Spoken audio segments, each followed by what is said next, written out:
साथियों, smart computer centre online platform पर आप सभी विद्यार्थियों का हार्दिक स्वागत।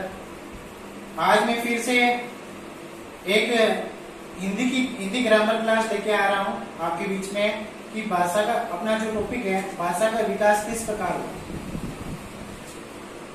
भाषा का विकास किस प्रकार हुआ है, सबसे पहले कौन सी ध्वनि है, क्या हुआ, उसके बारे में सारी डिटेल मैं आप लोगों को देने जा रहा हूँ एक वीडियो के माध्यम से। जिस प्रकार किशोर जी सर ने भी बोला था कि सर आप हिंदी आपको ही लेनी है, तो फिर मैं आज हिंदी ग्रामर पूरी कराना शुरू कर रहा हूँ और इसमें आप सभी विद्यार्थियों का सहयोग रहेगा। आप सभी विद्यार्थी मेरा सहयोग करते रहोगे, आशा भी है मुझे कि आप मेरा साथ देते रहोगे और जितना मुझे नॉलेज है, जितना मुझे ज्ञान है, मैं आपके बीच में बांटता रहूंगा। हर समय आपका सहयोग करता रहूंगा और आपकी जो सपना है, आपके सपना को साकार करने के लिए मैं पूरा सहयोग करता रहूंगा। निःशुल्क क्लास आपको देता रहूंगा। तो चलो, आज हमारे बीच में एक नया टॉपिक है, भाषा का विकास।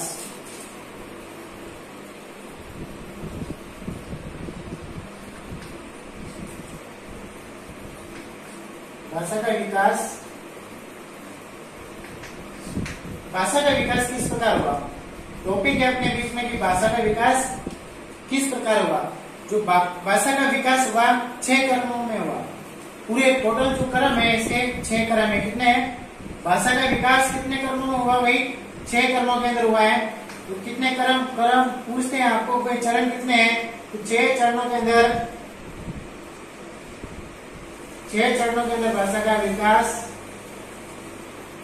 चरणों से किसका विकास हुआ? भाषा का विकास हुआ। जो भाषा का विकास हो रहा है वो 6 चरणों के माध्यम से हुआ है। सबसे पहला चरण है, मैं लेता हूं पहला चरण। पहला चरण सबसे पहला बनी ध्वनि। क्या है? ध्वनि।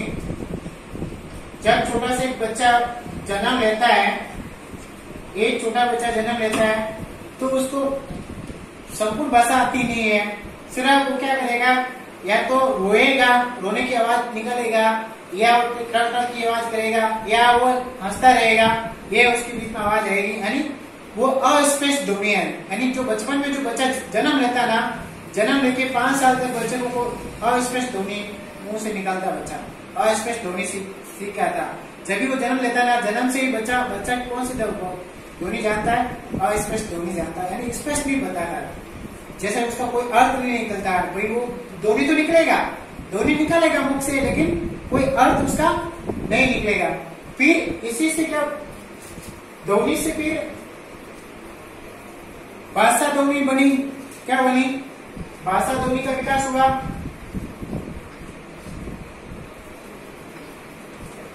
भाषा ध्वनि का विकास हुआ। भाषा ध्वनि से क्या बना? वर्ण बना। भाषा ध्वनि से क्या बन गया? वर्ण बन गया। भाषा से क्या नहीं, भाषा ध्वनि से क्या बना? वर्ण। और ये जो ध्वनि है, ये ध्वनि कैसी ध्वनि थी? अस्पष्ट। कैसी ध्वनि थी? अस्पष्ट ध्वनि थी।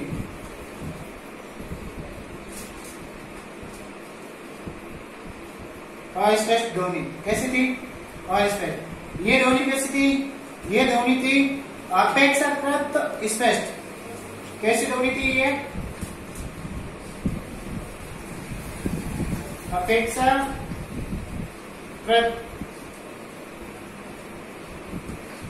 अपेक्षाकृत स्पष्ट ध्वनि थी। कैसी थी? स्पष्ट ध्वनि थी। फिर वर्ण कैसे बने? वर्ण 2 प्रकार के हुए। 2 वर्णों को कितने भागों में बांटा? 2 भागों में। एक तो था मौखिक, जो उच्चारण कर सकता था, दूसरा था लिखित। ये आ गए मौखिक, इधर आ गया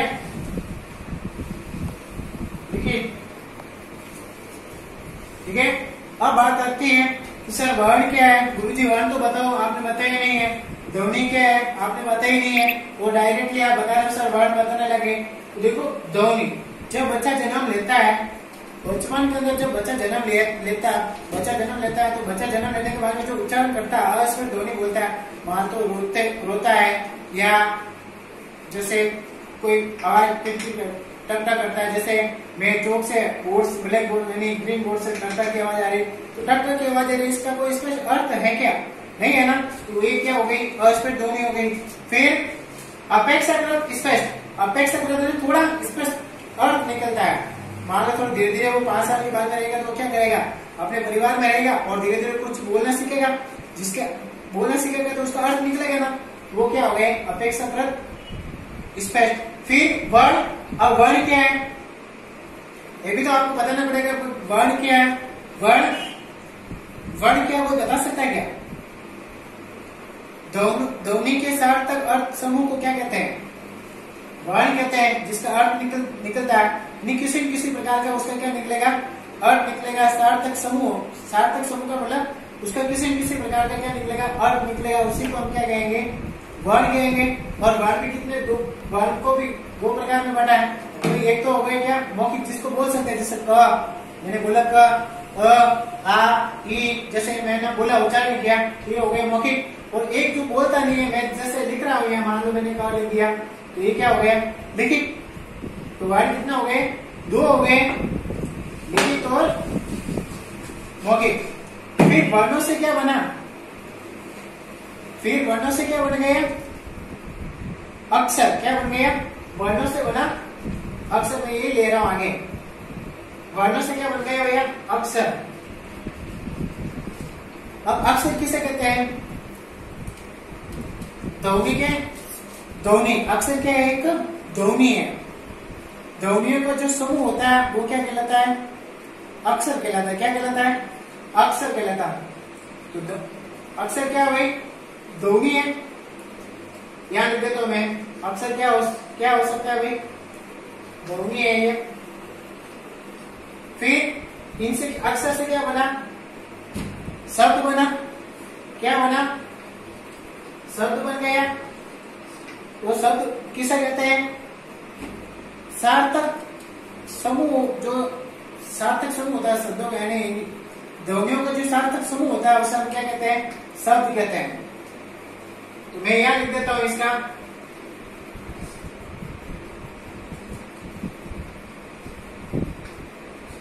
ध्वनियों के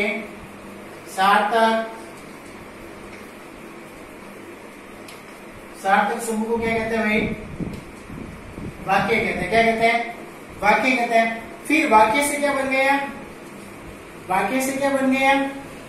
वाक्य से बन गया अरे शब्द से क्या बन गया? वाक्य बन गया। क्या बन गया? शब्द से क्या बन गया? वाक्य। अब वाक्य क्या है? ये भी तो आना चाहिए ना। वाक्य क्या है? तो सार्थक जो समूह होता है क्रमबद्ध शब्दों, यानी शब्दों के सार्थक समूह जो क्रमबद्ध होना चाहिए। कैसा होना चाहिए? क्रमबद्ध। उसी को क्या कहेंगे? वाक्य कहेंगे। क्या कहेंगे? वाक्य कहेंगे। तो इसका मैं यहां ले लेता हूं, ठीक है ना।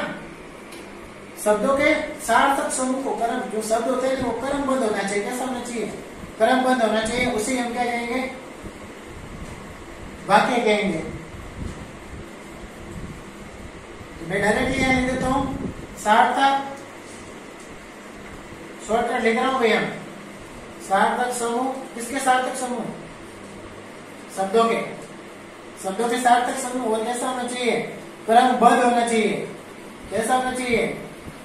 क्रमबद्ध होना चाहिए। क्रमबद्ध होना चाहिए। उसे हम क्या कहते हैं? वाक्य कहते हैं। क्या कहते हैं? वाक्य कहते हैं।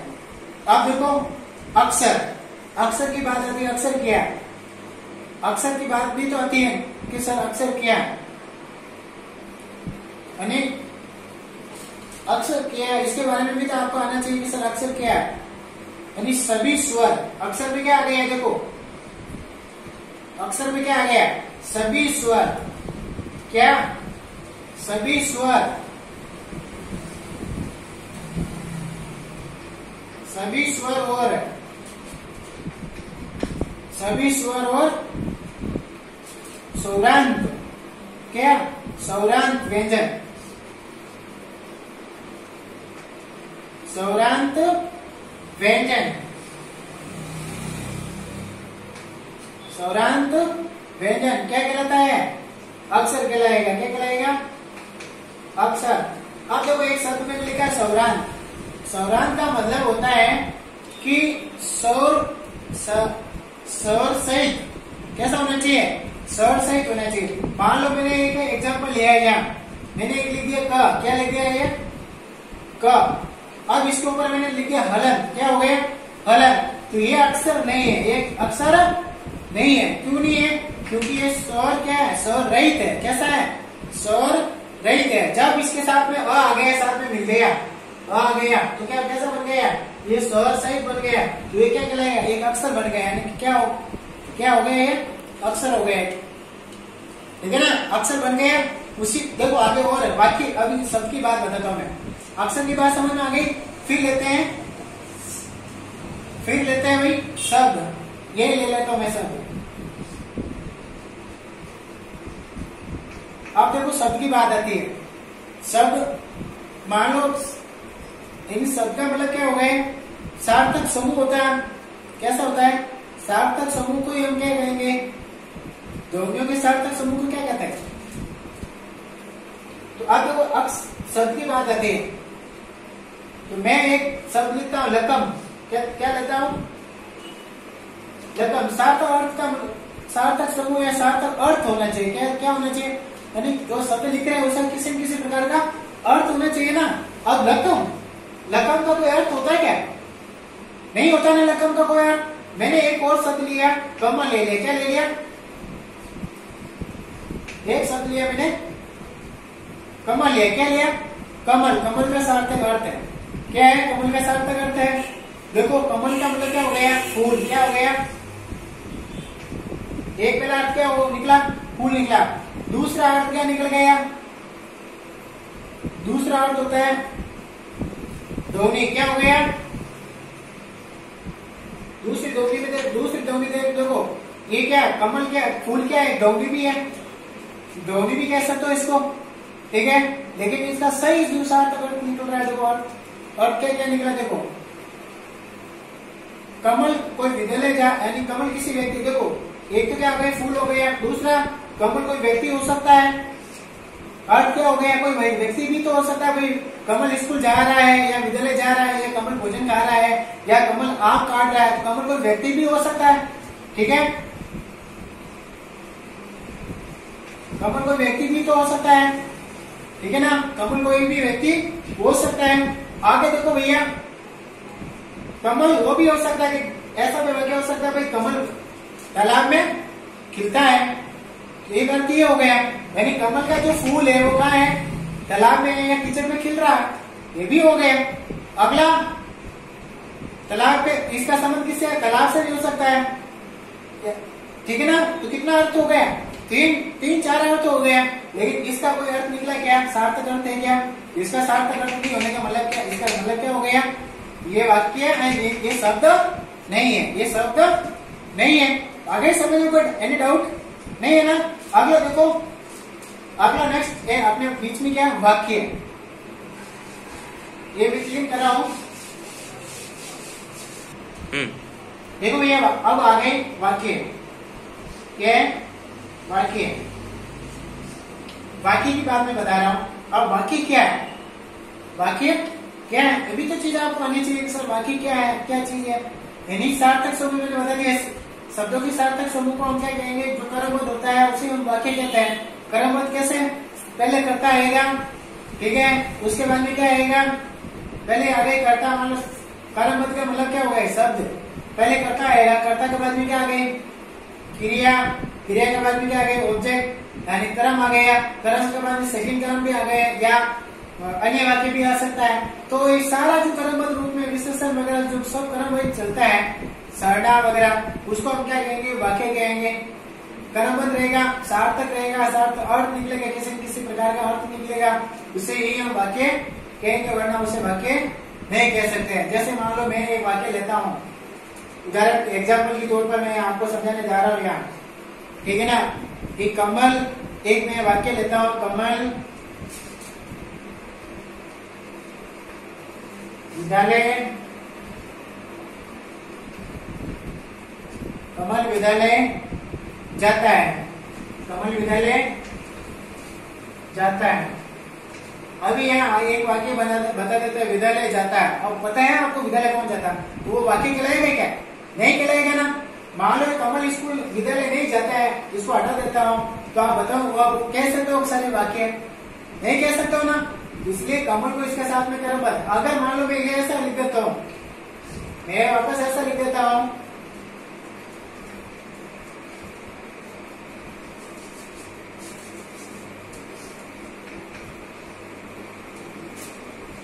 विद्यालय कमल जाता है, सही है क्या? अशुद्ध हो गया? शुद्ध नहीं है ना, शुद्ध नहीं है, तो इसका सही सार्थक निकल रहा है और ये कर्मपद है, तो ये वाक्य कहलाएगा, ये वाक्य नहीं कहलाएगा।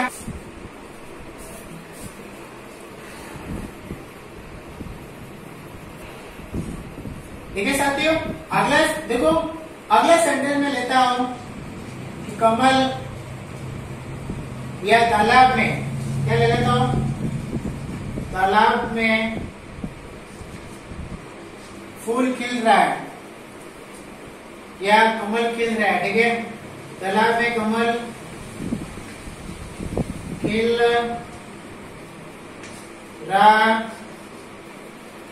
है, तो इसका वो सार्थक अर्थ है, क्योंकि पहले क्या आ गया? कर्ता आ गया। ठीक है, फिर कर्ता तो भैया आ रहा है ये तालाब में, तो ये वाक्य सही है क्या? नहीं है ना। कमल तालाब में खिल रहा है, ये सही बनेगा। ठीक है ना। इसी के साथ में कल वापस मैं आपको बताऊंगा वर्ण और वाक्य के बीच में क्या अंतर है। जय हिंद साथियों, क्योंकि मेरे पास टेक्निकल इश्यू है, कैमरा नहीं है, व्यवस्था नहीं है, इस वजह से मैं आपको ये जो वीडियो पूरा पढ़ा नहीं पा रहा हूँ। टेक्निकल इश्यू आ रहा है और टेक्निकल टीम भी मेरे पास नहीं है, फिर भी मैं आपके बीच में सेवा देने की कोशिश कर रहा हूँ।